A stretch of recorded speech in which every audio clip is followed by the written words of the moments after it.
Hola, buenas. Quisiera dar las gracias a las personas que han organizado este congreso por aceptar mi ponencia y pedirle disculpas de no poder estar allí, que ya que Cádiz es mi ciudad natal, de la que salí hace muchos años ya, de hecho, de la universidad, de la Facultad de Filología, en el año 91. Me fui de allí, del pasado siglo. Eso suena muy duro, pero así fue. Entonces, también les quiero decir que el ensayo que voy a presentar para el monográfico va a abordar tanto América Latina como España, y voy a centrarme en narradoras y en poetas, pero hoy les voy a hablar solamente de, de poetas, y me voy a centrar en un blog que se llama El Callejón de los Cuchillos. Y sin más, paso a la lectura para no extenderme demasiado. Oriete Di Angelo, en su introducción al blog El Callejón de los Cuchillos, expone lo siguiente. Cito, y es larga la cita, me van a tener que disculpar. De acuerdo con la Comisión Económica para América Latina y el Caribe, cada día mueren en promedio al menos 12 mujeres latinoamericanas por el solo hecho de ser mujeres. Diariamente, miles de mujeres tienen que luchar y soportar episodios de violencia sexual que buscan disminuir su humanidad y limitarlas a formar parte de un grupo que se piensa minoritario, para el cual no existe ningún tipo de derechos. Lo cierto es que las mujeres no somos una minoría social, somos la otra mitad de la humanidad.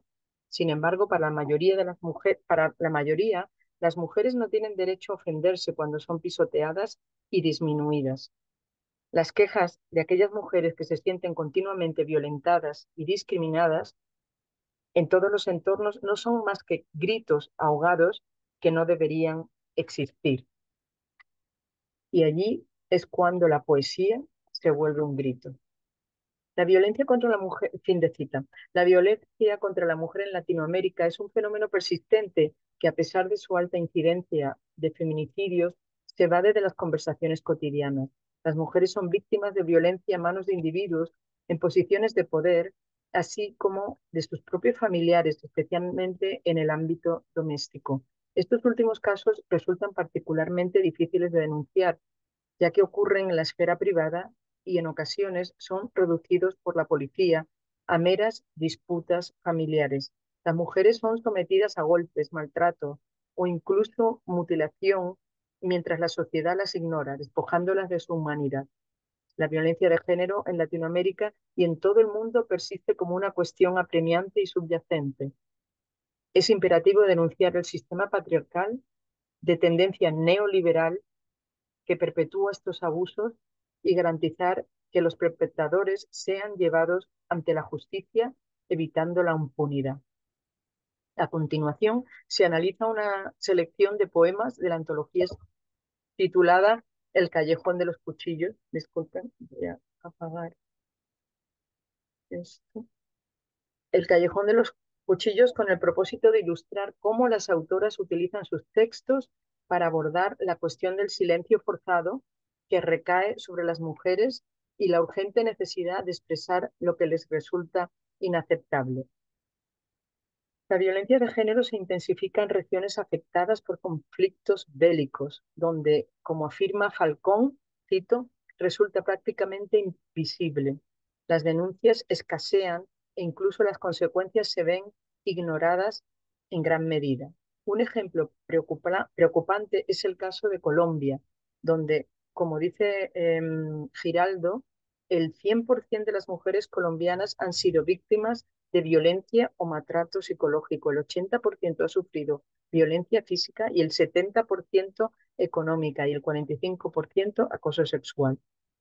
Fin de cita. No obstante, los movimientos feministas y sus denuncias en las redes sociales no se detienen, aunque esta plataforma también puede convertirse en un arma de doble filo, como se evidencia en el hecho de que, como señala Piñeiro Otero, cito, más de uno de cada 10 tweets, ahora X, dirigidos a o sobre mujeres, incorpora insultos u otros términos abusivos. Fin de cita.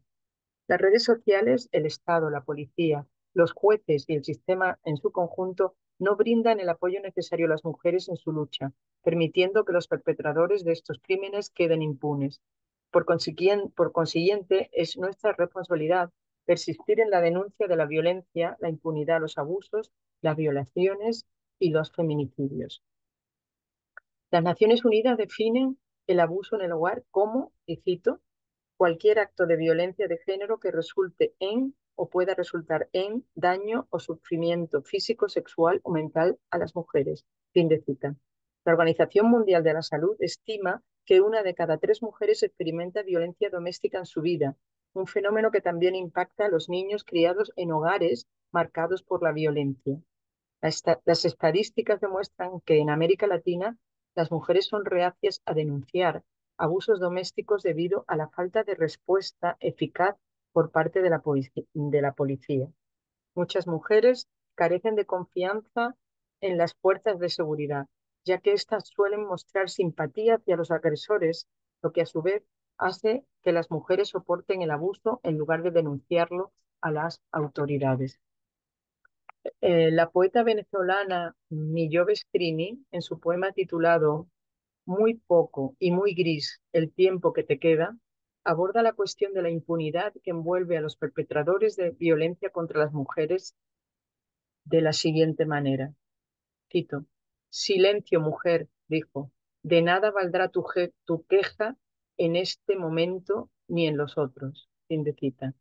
La autora subraya la realidad de las mujeres que observan con consternación cómo sus agresores deambulan impunemente por las calles como si nada hubiera sucedido. Por otra parte, Karina Vergara Sánchez, oriunda de México, ilustra cómo los hombres menosprecian a sus esposas en su poema, en un poema, y cito, entonces me acusas, que soy vanidosa, que me falta sabiduría para entender tus reglas, que de mi boca salen mentiras porque no puedo tragar tus verdades. Fin de cita. En este poema, su esposo la culpa de mentir y de carecer de sabiduría cuando ella cuestiona la validez de sus palabras. Esta táctica de desplazar la culpa es común entre los abusadores. La cubana Kelly Martínez Grandal también aborda este concepto en su poesía cuando expresa, cito, me callo todo lo que diga, me callo, todo lo que diga podrá ser usado en mi contra. Fin de cita. Estas poetas ilustran cómo los hombres manipulan las situaciones, lo que obliga a las mujeres a reprimir sus palabras por temor a las represalias. Después de que los hombres han justificado sus acciones, recae en la mujer procesar las emociones de vergüenza y culpa, y a menudo reciben calificativos denigrantes como putas.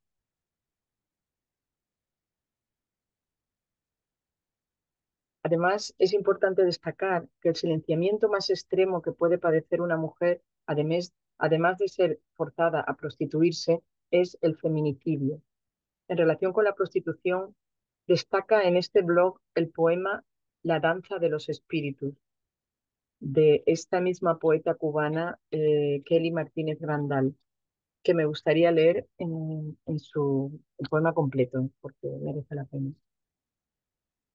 Él estaba ahí, de verdugo, tenía el nombre de mi miedo. Yo no sabía quién era. Yo no conocía más que una sola palabra, sobrevivencia. Me hice experta en el arte de los túneles y los laberintos. A veces me escapaba y conversaba con la luna. A veces una voz me gritaba, sálvate. Yo no sabía de qué debía salvarme. Y todos los días la boca pintada de rojo, la lencería de encaje, el lubricante, su látigo, su escupitajo, su risa, la comparación, yo consumida, la mandíbula abierta hasta dislocarla, de rodillas los azotes, de su lengua las plantas venenosas, la carne de carroña, los clavos, las diosas que no eran, yo los tacones, la cinta negra en el cuello, las botas, y nunca era suficiente. Todos los días yo estoy mal, las cucarachas, tengo miedo y me callo todo lo que diga podrá ser usado en mi contra. Me hago estatua de sal, mejor no existo, mejor me vuelvo transparente. Tú no sabes ser mujer, me decía. y a veces me escapaba y conversaba con la luna y debía salvarme.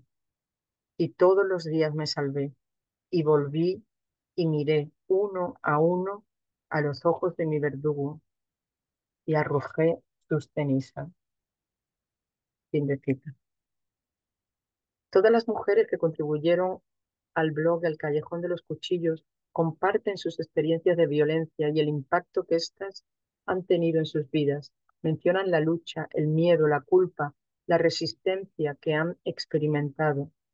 Y a pesar de la prevalencia de la violencia y los abusos, muchas mujeres nunca mencionan lo que han soportado. Esto subraya la importancia de las historias de estas poetisas en la creación de conciencia y destaca que no todas las mujeres tienen que temer el silencio. Aquellas mujeres que comparten sus vivencias a menudo son consideradas valientes. Sin embargo, como se menciona en la canción Save the Stage, las mujeres no desean ser valientes, simplemente desean sentirse seguras. La poeta y escritora peruana Gabriela Wiener, en su valiente resistencia al sistema patriarcal, desafía la condena de las mujeres por no cumplir con los ideales de pureza sexual, valores religiosos y políticos, apariencias y comportamientos esperados. Wiener se revela y opta por abrazar su autenticidad en lugar de ceder a la vergüenza en su poema Princesa cautiva, al afirmar: yo quería ser mala. Expresa su preferencia por identificarse con la categoría de mala en lugar de una que no la representa. Valora su autenticidad más que temer la amenaza de la muerte. Otro poema, Desde la insignificancia, de Patricia Karina Vergara Sánchez, ofrece el ejemplo más explícito de la ironía repetitiva. Vergara Sánchez, quien se ha negado a ser la musa de un hombre, repite irónicamente las palabras de su esposo para exponer la degradación y la ridiculez de sus acusaciones. Asimismo, el poema titulado ¿Qué dirán de mí si un día aparezco muerta?, de Regina José Galindo, ejemplifica de manera elocuente cómo el acto de la negación puede erigirse como una herramienta eficaz en la lucha contra la discriminación y los prejuicios. La poeta, en un contexto hipotético que rodea su propia defunción, se embarca en un proceso de reiteración de todas las acusaciones y efectos que le han sido imputados a lo largo del tiempo para luego proceder a negar su veracidad. Destaca la intervención de sus 4 hermanas, quienes emergen como un contrapunto, desmontando las falacias que se ciernen sobre su hermana, defendiéndola con valentía. Y cito: cada periódico hará un despliegue de mis defectos, mis vicios, mis fallas, y dirán, quizás, que lo merezco. Dirán que no fue una puta, ni una loca, vaga, maleante, bandida, terrorista, delincuente, paria, asesina. Dirán que Regina fue su hermana y que era buena. Fin de poema, de la cita del poema. El poema se manifiesta como un testimonio palmar que pone de manifiesto cómo la negación enérgica de las difamaciones, seguida de la firme afirmación de la verdad, puede constituir un enfoque eficaz en la batalla constante contra los prejuicios. Este poema, en última instancia, revela la efectividad de la negación y la afirmación en desafiar las acusaciones infundadas y en promover una visión genuina de la identidad frente a la condena. Todas las escritoras previamente mencionadas han tenido que enfrentar de manera continua la discriminación y los prejuicios. Estas críticas dirigidas hacia ellas abordan una amplia gama de aspectos que incluyen la pureza sexual, los valores religiosos y políticos, sus apariencias físicas, sus hábitos personales, entre otros. Dado que la cultura patriarcal neoliberal dicta que estos aspectos conforman las características de una mujer virtuosa, los detractores se centran en desacreditar a estas mujeres. Su negativa a adherirse a las normas y expectativas predefinidas les han posicionado como adversarias del orden patriarcal imperante en la esfera pública. En este contexto, todas estas voces poéticas han logrado articular sus verdades, mientras resisten y desafían las condenas impuestas por la sociedad. Resulta comúnmente reconocido que las palabras poseen un inmenso poder, siendo especialmente impactantes cuando provienen de aquellos individuos que han sido históricamente silenciados y marginados. A pesar de los múltiples obstáculos y desafíos que han debido superar estas escritoras, han logrado imponerse a través de sus creaciones poéticas. Su poesía no solo representa un medio de expresión, sino también una poderosa herramienta para la reafirmación de su identidad y la resistencia a la opresión de género. La violencia de género es un problema global que requiere atención inmediata. Las voces de estas poetas, representadas en el callejón de los cuchillos, demuestran la importancia de la poesía como medios para dar a conocer esta problemática. Sin embargo, también es necesario abordar el sistema legal y las normas culturales que perpetúan la violencia de género. Hasta que se realicen cambios significativos en la sociedad y la ley, las mujeres seguirán siendo víctimas de violencia y discriminación. Es fundamental que continuemos denunciando, resistiendo y luchando por un mundo en que las mujeres puedan vivir sin miedo. Bueno, muchas gracias por escucharme.